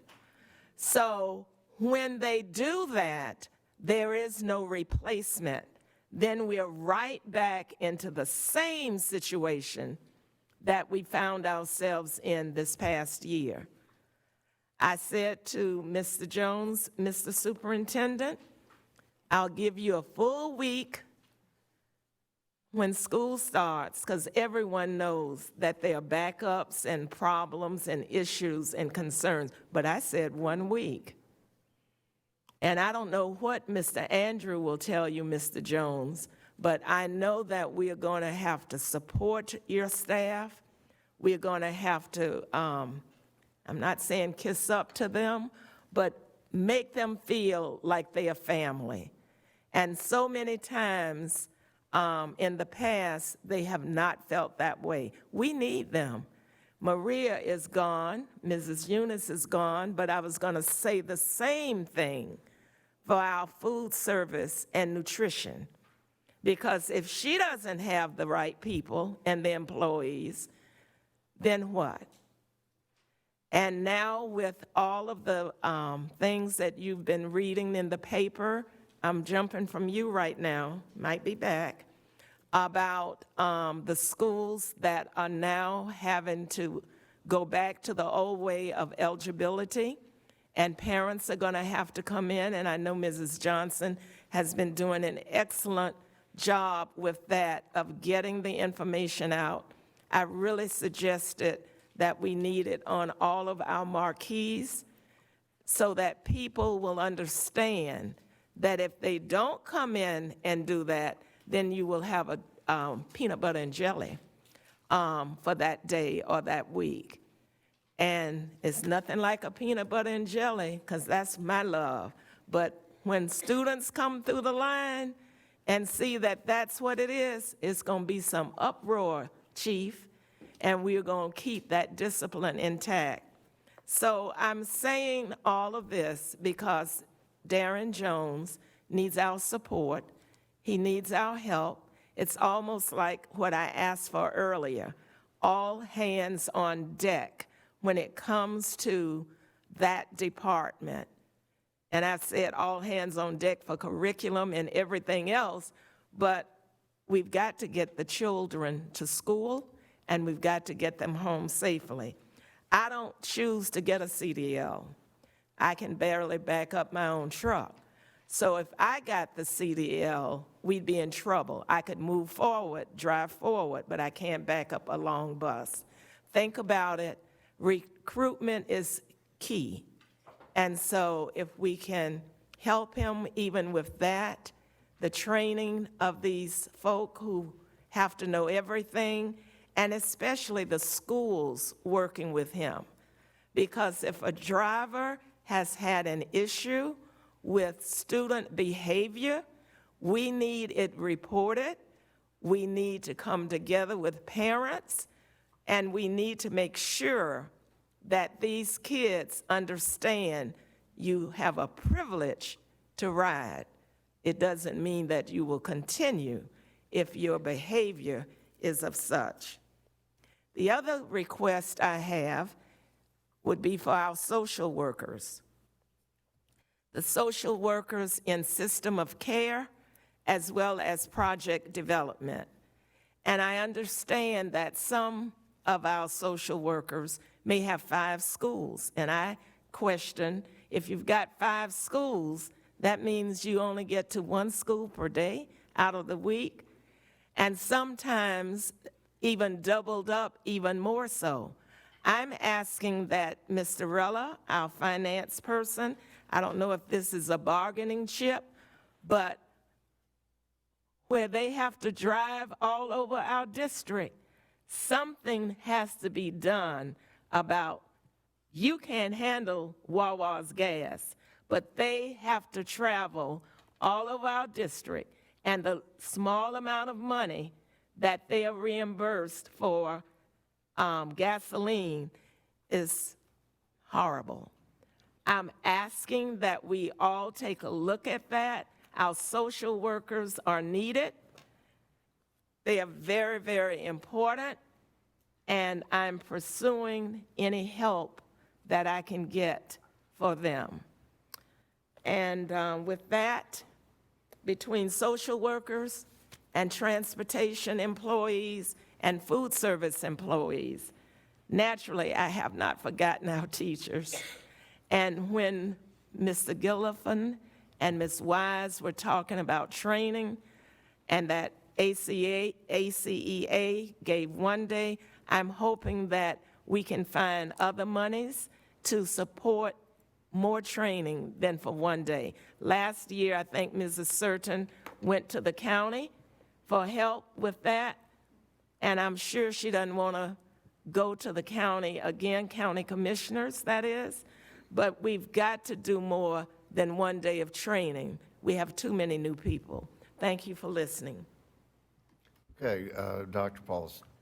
Yeah, request is this, we closed Terwilliger. We need to sell Terwilliger.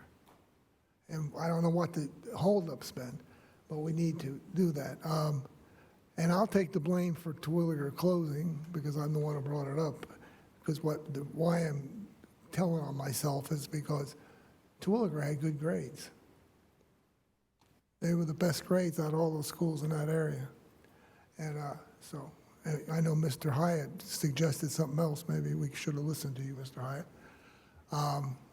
But anyway, we can't have these extra schools, especially sitting there, and help our budget.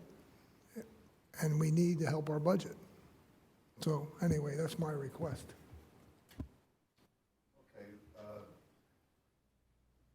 Thank you very much, everyone.